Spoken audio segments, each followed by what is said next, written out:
காலையில வீட்ல உன் நிலைமை இதுவாதான் இருக்கும் நான் அப்பவே நினைச்சேன். ஏன் தேனு இதெல்லாம் சொல்லல? சொல்லு. சொல்லி உங்களையும் காயப்படுத்தணுமா?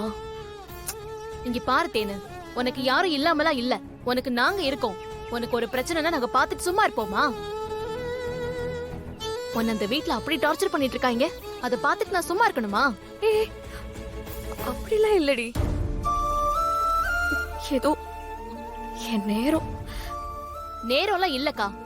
எல்லாத்துக்கும் காரணம் மாமாவோட அப்பத்தாதான். அவங்க எதுவும் பண்ணலடி. அவங்க என்ன பண்ணிருப்பாங்க, என்ன பேசிருக்காங்கன்னு எனக்கு நல்லா தெரியும். நீ எங்க சந்தோஷமா வாழ போறதும் இல்லக்கா.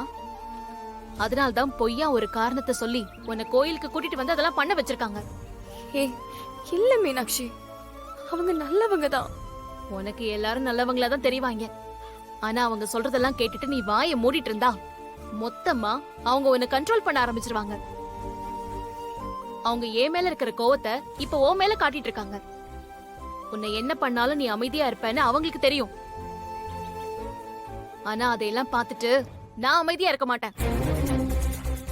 வா அங்க போலாம், வா அங்க போய் என்னன்னு கேப்போம் வா.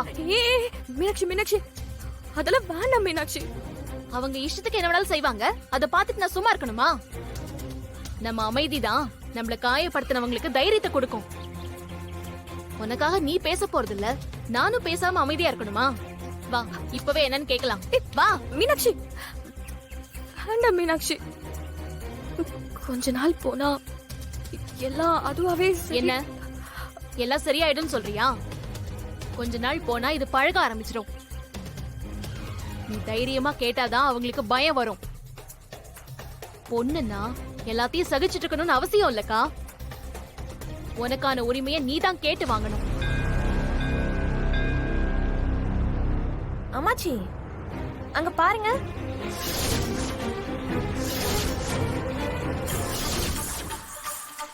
இத பாருக்கா, இனிமே நீ சகிச்சுட்டு போகணும்னு அவசியம் இல்ல. உன் உரிமையை நீ கேட்டு வாங்கி ஆகணும். அக்காலும் தங்கச்சியும் மீட்டிங் போட்டுட்டு இருக்காளுங்க பாருங்க. நீ தைரியமா பேசுவேன்னு சத்தியம் பண்ணுக்கா. ஏய்,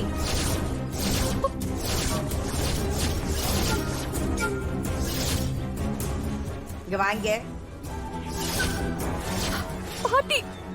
ஏய் தேனு,